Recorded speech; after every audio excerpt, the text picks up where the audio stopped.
Today's interview is brought to you by Macabre Marketing. If you're in the indie horror field, movies, authors, YouTubers, and podcasters, check out Macabre Marketing. They are amazing when it comes to press releases, interviews, social media management. They know how to put your name out there. And if you're in the indie horror, you definitely need that upper hand to help you stand out. So please check out Macabre Marketing and tell them that the Horror Room sent you.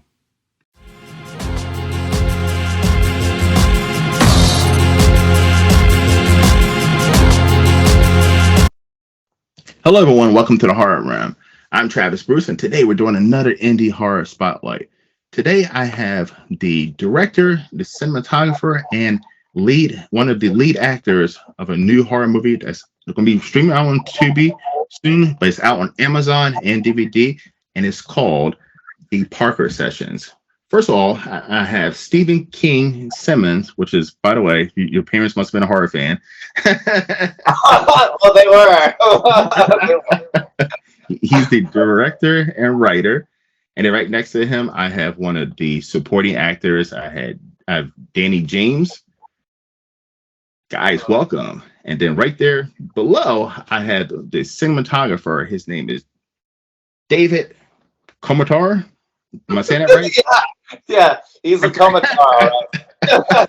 I was looking at that. I was like, is that right? Okay. But guys, welcome to the Horror Room. Thank you very much. Thanks for having us, Travis. Pleasure having you guys on. So tell us a little bit about the Parker Sessions. The Parker Sessions is a thriller slash horror. Even has some surrealism moments going throughout, some art house moments going. But it deals with a woman that has a dark and mysterious past, and she goes to see a health counselor about her mental health. And through a series of sessions, it starts to unravel her past trauma with and Danny James plays the therapist. I don't call him a psychiatrist because it was important that she sought out health counselors and people below the psychiatry belt of things. But Okay. through a series of these sessions, it's kind of like an onion to where it unravels her trauma, and you get to see exactly what is eating her up, what's eating the Parker up through these sessions. And through each act, you start to see a different revelation and a different plot twist of the storyline as the story goes. And I wanted to make a movie that started right here and tension-wise just ended right at the end, right here at the end, with people on the edge of their seat. And that's a creative idea. I mean, to be thinking about that, because I always wonder myself, like, I go to therapy and every once in a while, and which is great. And I'm like, boy, what is there some shit that's there? Like, do I want that brought out? And I mentally blocked it? Probably not. But so what gave you the inspiration to make this movie? Well, it was actually, sorry, my dog. Okay, actually, I didn't know what that was. He's in both movies so far. Yeah, because he's not on camera right now. Yeah, he's in Park Sessions as well. There we go. Oh, this is Buster Bridge. What's up, buddy? He was mad.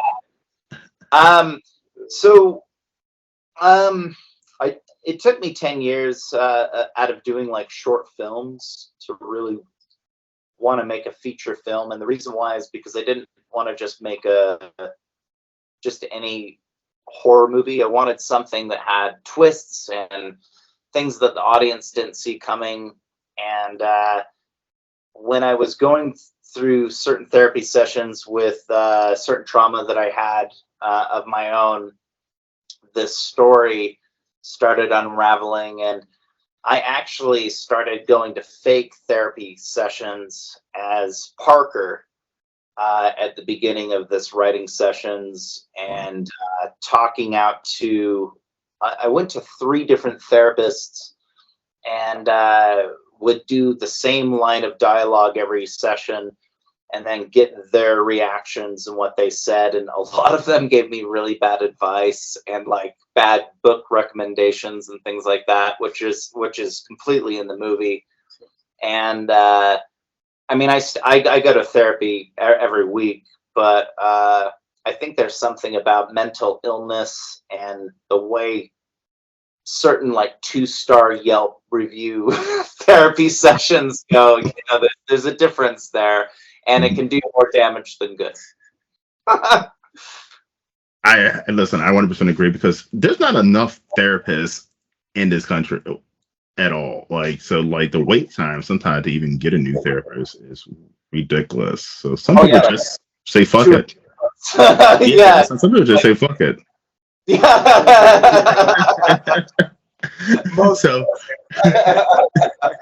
So Danny, how did you get into the role of being mentally being a therapist? That's a great question. I took the experience I've had in therapy, and I also was a psychology major in college, which helped a little bit. And I just tried to play it as real as possible. I didn't have a lot of time to prepare for the role, but I just was like, well, I need to be as legitimate, and the character seemed to me as organized as possible, but with an underlying chaos that was going on within him. And that organization became more disorganized as the movie goes on, and I kind of unravel and fall apart. Also, the 2 actors that were lined up to play this role backed out because the role was too dark. Because there are themes that are that audience members would say are triggering. You know, I would say even actors would say a lot of the material is,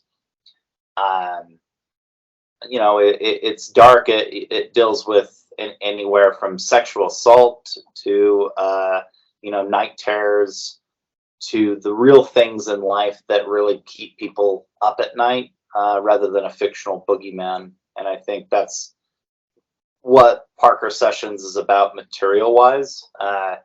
It's, you know, it's not a Freddy Krueger monster. It's definitely dealing with the real things in life that are horrible and horrifying. Was there any point in writing and making this movie where you like, whoa, I think I'm going too far? Well, I know there were moments where I said that to him on set. I was like, whoa, I think that's going too far. Well, I think when you're dealing with like reality and real material and things like that, I like to go as real as possible without affecting my crew members and my crew, you know, to where they're uncomfortable. But there were times where, you know, we thought, is this too much? But we didn't want to cut away from that, because the moment that you do that, you can't treat your audience stupid. And the minute that you do that, then you're teetering on that Hollywood fence of, you know, everything's going to be okay, everything's going to be all right. And in this movie, it's very, very reality based, even though you have that twist of surrealism sprinkled throughout. Okay. Yeah, because I just wonder, like, how hard is it to be a horror director or just a filmmaker in the year 2023, where you skate that line of being offensive or creative, and because Parker Sessions, very much just like the movie that we just wrapped, Lead Belly.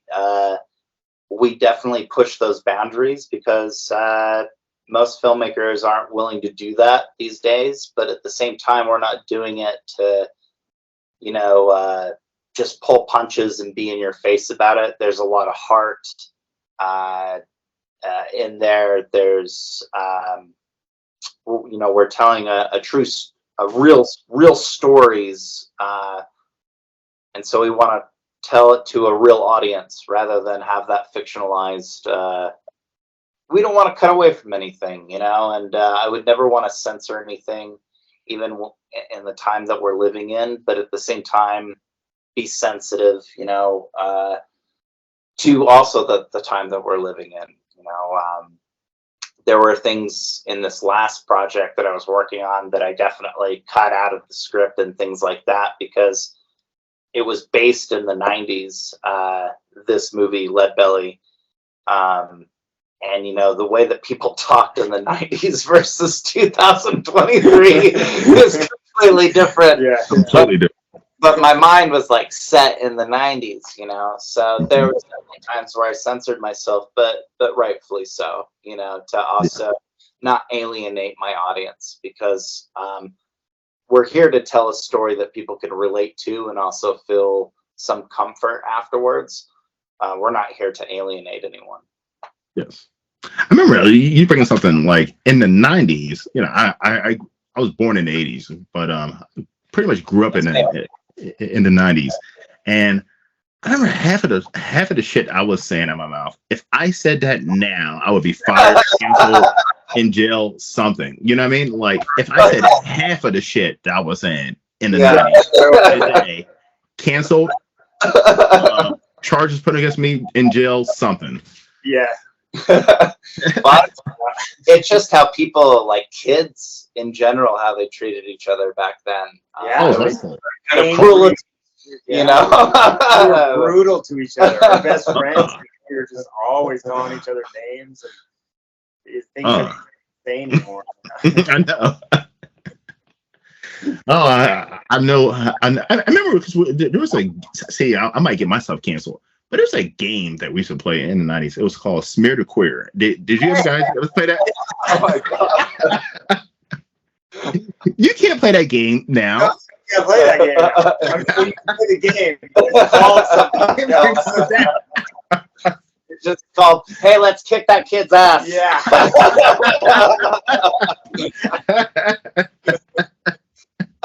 Oh my goodness, I haven't heard that game in a long time. Yeah, it's just can't say it anymore. Yeah. I probably lost 5 subscribers by saying it, but getting back to like, oh, that's Buster again. Getting back to the Parker Sessions, yeah, it definitely deals with triggering things, but we've had people after screenings when during the film festival circuit come up and be like, hey, like I personally have had trauma, night terrors, these panic attacks. I've totally felt these things. This is like a movie that actually showed these things in a real way rather than not in a fake way. Yes. Buster always still. You're fine. So the actress who plays Parker, was it tough finding the right actress to play this part, or did you already have someone in mind? Rachel Sean actually came in. It was kind of funny because hello. Hey, that David Komatar is now with us all the way down. With sound. We've had technical difficulties. Yes. David, how you doing, my friend? Hi, David. How are you? Good. How are you guys? What time is it there? 4:13 a.m. Oh. I have not seen David for it's been a while, and I think having Danny, myself, and David right now, it's been years, right? Yeah. Oh, Danny for sure. We wrapped up shooting just before I moved here, which was what, 3 years ago? I don't Yeah. know, at least. Wow. I saw Steven in April of 2021. Yes. Steven, you look terrible. What's going on? Oh, I'm growing up. I've been drinking a lot of wine, and editing mode for second features, so blotchy, and my girlfriend broke up with me a month ago, so Oh. it's all the things all at once. But I'll get back on track, Editing's going great though now. All right. We'll all right, back to the interview. Yes. Sorry, Travis. We're talking about Rachel, the actress. Yeah. So Rachel, I was originally supposed to play Parker when I sold the movie to our producer. The idea when I sat down with him, I was like, hey, like, it's gonna be me. Like, I'm writing it about, all my personal experiences right here, and I'll have all my nervous tics. And when I saw Rachel, she was a model during the show that I do every year called Knocktober Evening, which is a Halloween variety show, fashion, film. We do it at the Masonic Temple every year. Next year is our 18th year doing it, but she's a model where she always transforms herself into these crazy characters, and just the way that she would perform, she had a level that you rarely see in people, that confidence. And so I wanted to see what she would do performing some of these lines, because the character's really neurotic, and it's me, and so she did a really good job just reading, and no one believed that this would be a real thing because Rachel had never acted before. And that the first day that she was on set after we wrapped, I remember my producer and David both came up to me and said, "You were absolutely right. Like, she's amazing." And in the festival circuit, Rachel has won Best Actress just at least 4 or 5 times in various film festivals, including Film Quest here in Utah, which is one of the 25 best genre film festivals in the world. So her acting ability is just the way that when I gave her the script, she rewrote the script handwritten from back to back to memorize these lines, and she got into the character. It took her about 6 to 8 months getting into the character, and it shows on screen. She does amazing. When she's having a panic attack on the bed, she's really having a panic attack. When you're seeing her scream, it's method acting gone mad. She did an incredible job. Yeah, she really just dives into the character and carries the film beautifully. So Awesome. Now, okay, so for all the new filmmakers who are out there, how important is it to have a good nucleus and a good team to work with when it comes to making movies? I'll have Danny answer that. I mean, honestly, who wants to work with a difficult person? Like, nobody does. So Right, I'll leave. Jeez. Yeah, no, I just having like just people that are fun to be around every day makes going to work so much more fun. It makes everybody more collaborative, makes the art just shine better when everybody's having a good time and just kind of clicking. You know, when you can just go to work with a smile on your face and just be like, "What's up? Let's do this."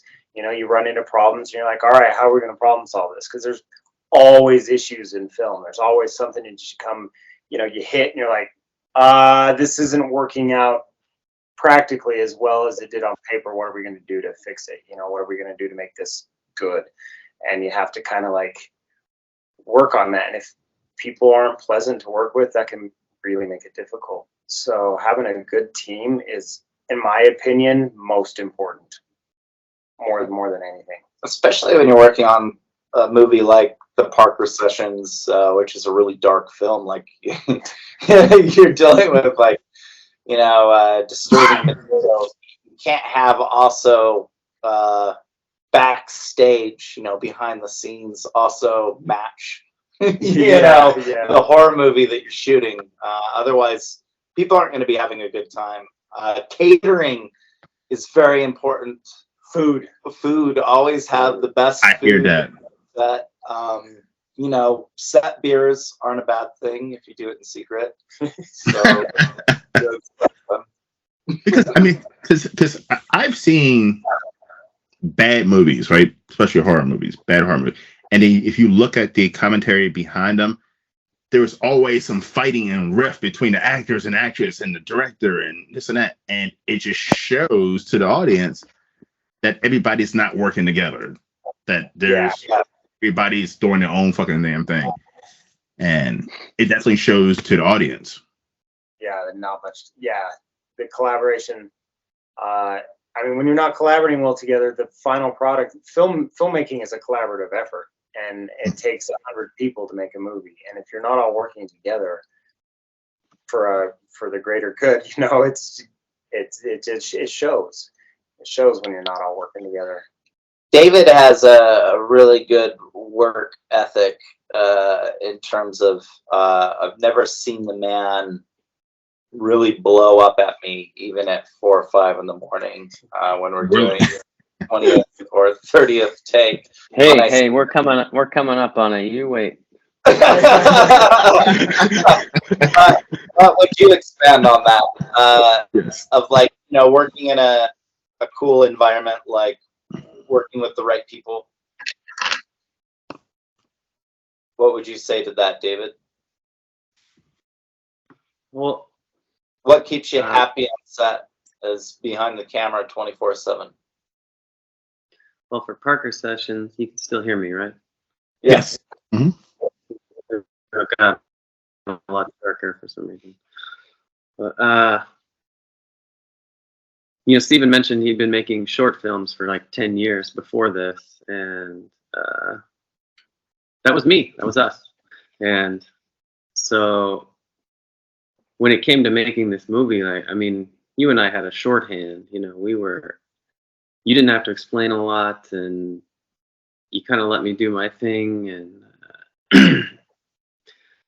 I kept pulling you over to the monitor and be like, "Is this okay? Is this okay? Is this?" And you were just like, "Yeah, man, just shoot it. You know, just let's do this." You know, because it was tense. I mean, it was a small set, and there was a lot that Steven had to do.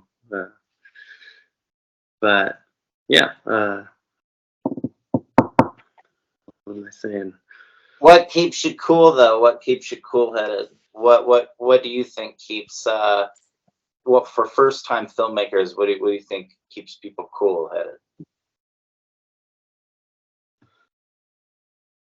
I mean, I was just comfortable because I'd worked with you so much already, and I kind of knew what we were already doing. We'd gone over the script. We'd had our ideas. And you were just confident that I knew how I was going to shoot it, and I didn't actually have to run every single little thing by you, but even though I did, I don't know. I was just comfortable. Like I didn't feel like I really had to answer to anyone, or like anyone was like breathing down my neck about stuff. Like it was just it was a comfortable artistic experience, I would say. Yeah. to do your work, you know, like That was also another important thing that we did have. David just brought up an important thing is our producer, not only on Parker Sessions but also our second feature, Leadbelly. We've had complete creative control of whatever we want to do. We're really our own, our board members telling us yes or no of things to go. And I think that's really important, is having the freedom and the comfortability of who you trust on set. And I think that's what makes a project float along and also successful. Otherwise, like you said, Travis, you have too many cooks in the kitchen trying to do their own thing, and resentment does show up on the lens. It really does. It really does. Yeah. I mean, I watch a lot of indie movies, and I'm sitting here watching. I'm like, oh, like that lady fucking really does hate that guy. Like, it's, this is acting like she can't fucking stand him. Like, it just fucking shows, All right. So I got a fun question. All right. Steven, I'm going to start with you, and we're going to go around in a circle. Steven, tell me one characteristic about Danny that you find incredible that you wish you had. And then, Danny, you're going to say the same thing about David. David, going to say the same thing about Steven. All right, let's go. No matter what material I throw at Danny, he's able to just transform into that character and get the material. Also, the way that we're able to connect with each other on set, to where I at this point I tell him a couple of sentences and he gets the vibe and the direction that I'm going to, and sometimes he just nods at me and knows exactly now what I'm talking about. And that's pretty cool. That connection and friendship, to be able to have that on set, that's truly magical. Awesome. Working with David was my second time working with David. Parker Sessions was my second. I worked with Short with him, but both times it's just some directors of photography can, they're just a different personality type sometimes, and he's saying they're a little bit harder.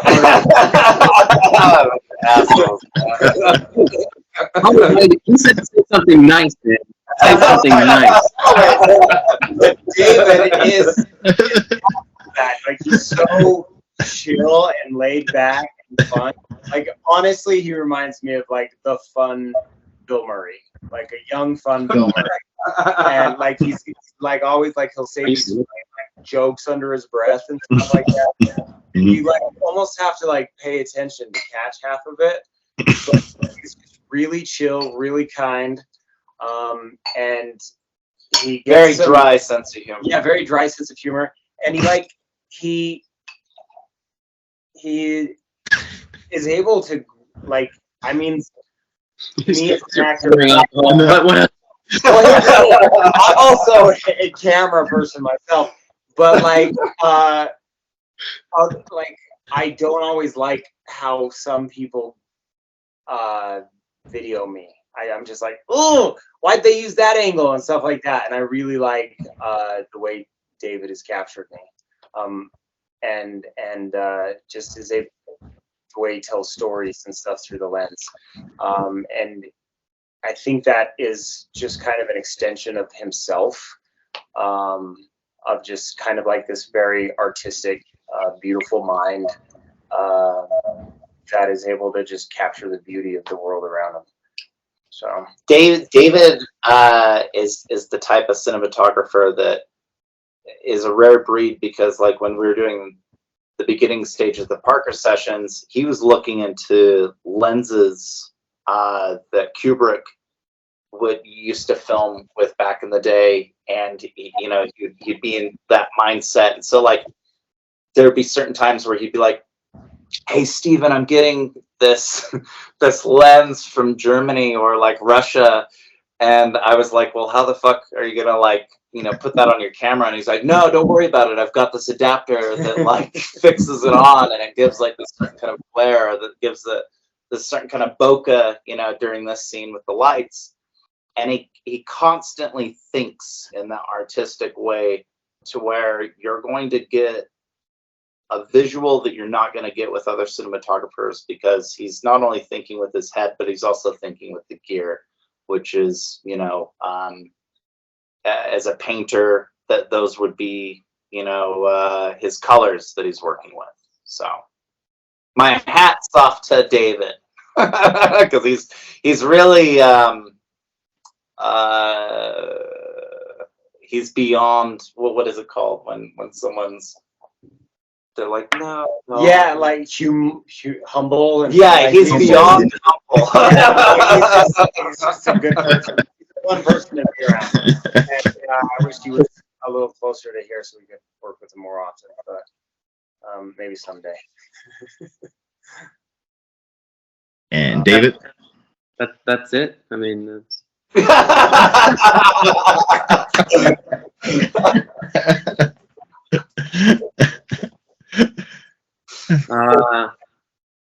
yeah. Who am I talking about? Steven first? Yes. Yes. You can always talk about Buster, but he's being an asshole right now. Wait, I'm not gonna talk. So with Steven, I guess at least when it comes to this project, I mean, it's every project, but this one in particular it's how personal it was to him, and I can see that. Like, I can see, we're filming these terrors, these nightmares and things, and it's not kitschy. It's not like, oh, I thought of this great image or blah blah blah. Like, this would play well on film. Like, the way Steven talks about everything is just like, no, this happened to me. Like, this is how I like feel about it, and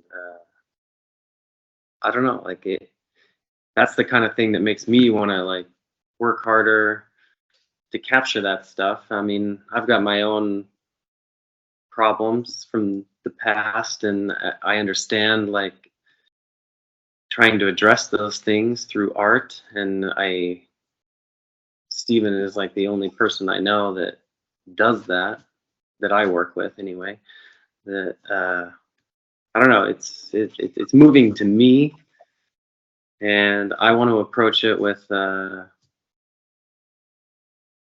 don't know, the care that it requires. But I don't know. There's just nothing fake about it. Like every day on set, like we're filming this, and I realize like, yeah, we are filming something deeply personal to Steven, and I don't know. That's it. It gave me. That's why I wanted to find these crazy lenses, and do that stuff.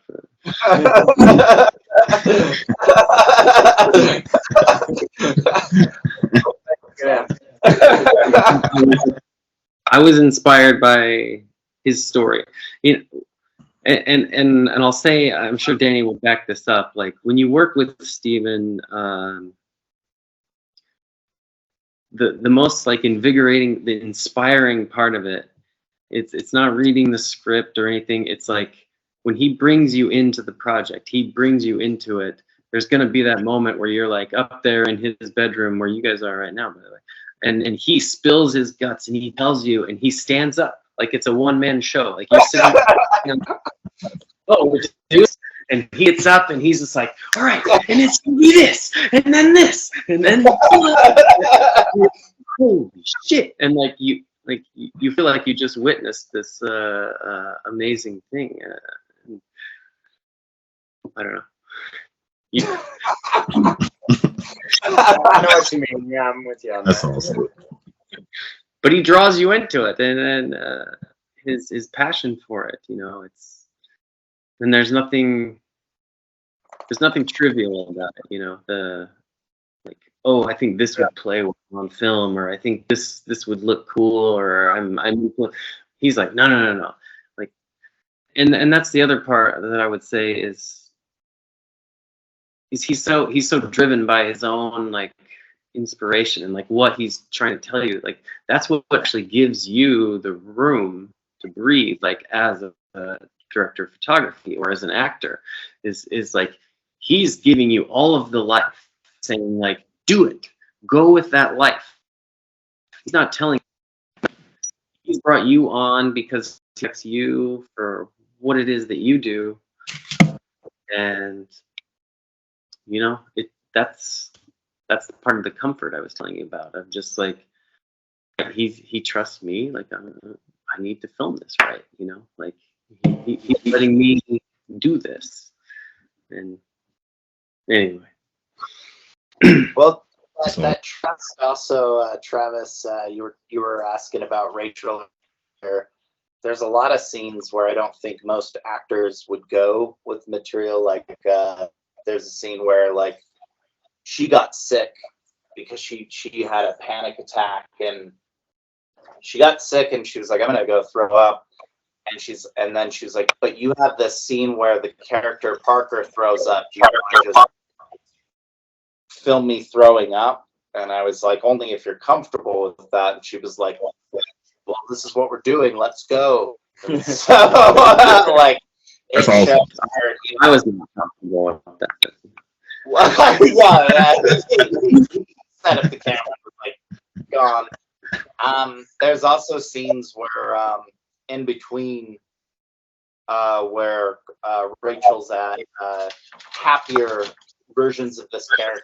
She's at this fairgrounds and she's doing shrooms, and we all well, not David. David wasn't there for these, and David wasn't. I wasn't there for the and Danny shrooms wasn't there either. But we took shrooms and we were like, you know, let's go and film this fairgrounds with you know, with this character Parker around these fairgrounds, and you can really see the reality of it. It's not like, you know, when people take drugs on film, usually it's just so fake, you know, and it's just like eye roll. With this, you can actually see like the waves or like interacting with certain elements, and you know, being on the fairgrounds. In this film, you really do see the highs and the lows. Really with you know, bipolar disorder and night terrors, and I used to have panic attacks that would lay me out for, you know, an hour to 3 hours at a time, and I would think, holy shit, if this is my life now, then when I'm in my 60s, you know, what is that going to look like? You know, am I just going to be stroking out left and right? Am I just never going to leave my house? And with this movie, it was nice to write everything down and put it into a story that was fictional, because it was kind of an exercise of letting all that go. And now I don't lay on the ground for, you know, hours at a time with panic attacks, and I don't have night terrors that keep me up at night constantly. I've let some of that past go and moved on with my life, you know. Well, that's amazing. So I got one last question to ask you guys. All right. This is a serious question. You ready? What's our favorite Muppet? What? No. What kind of wine have you guys been drinking? Don't know.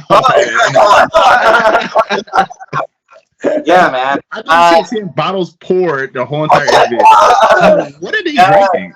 Spanish wine, man. Okay. For anyone that ever, oh, well, he lives in, you know, Bordeaux, so he wouldn't be. I live in Bordeaux, you know, we don't drink that crap.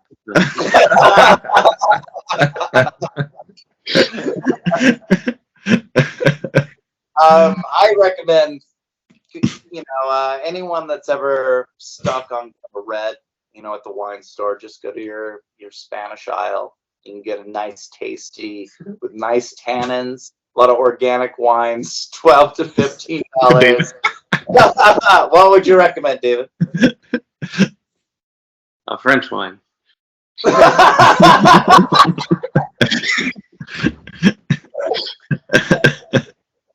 Yeah. All right. What do you like to drink, Travis?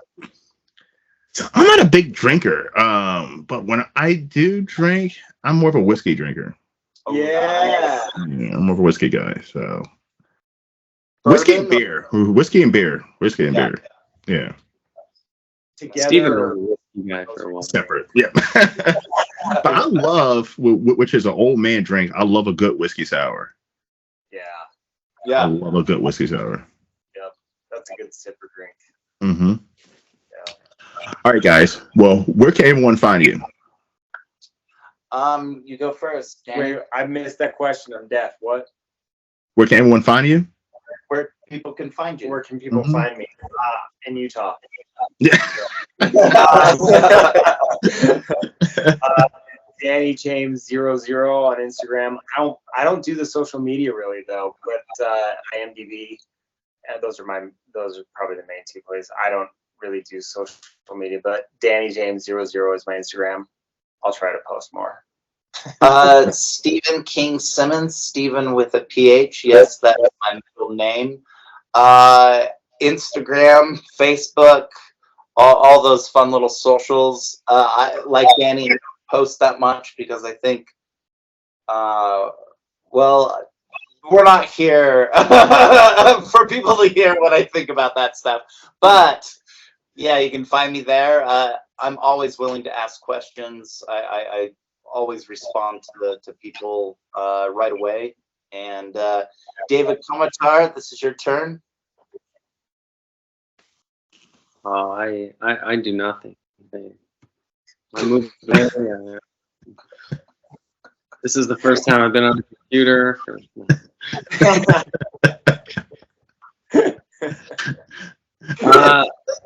It's true. He's not being but right now.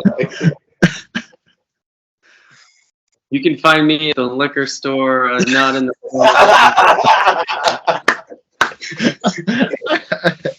But no friends.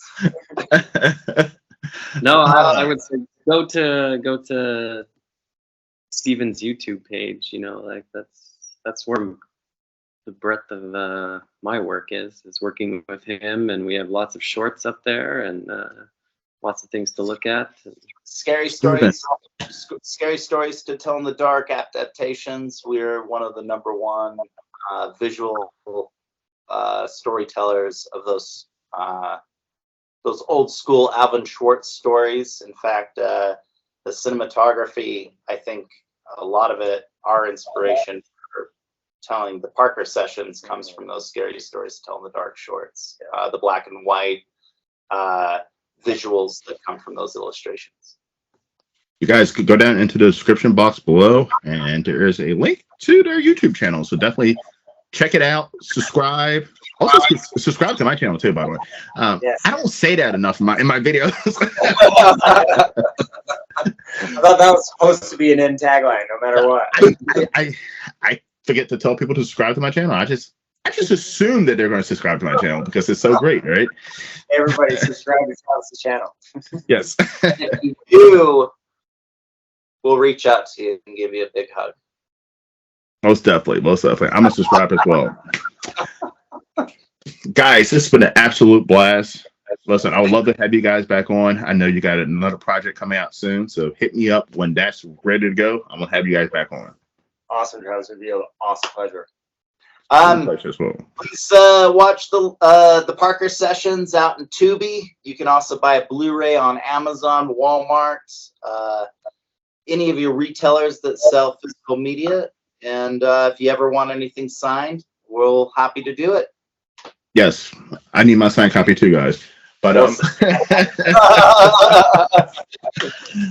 listen, guys, please check them out. I mean, this is a fun ride. It's great, guys. Listen, support our indie filmmakers, guys. Let's do that. All right, guys. No problem. Thank you for coming to the Horror Room, everyone. I'm Travis Bruce. I'll see you guys next time. Take care.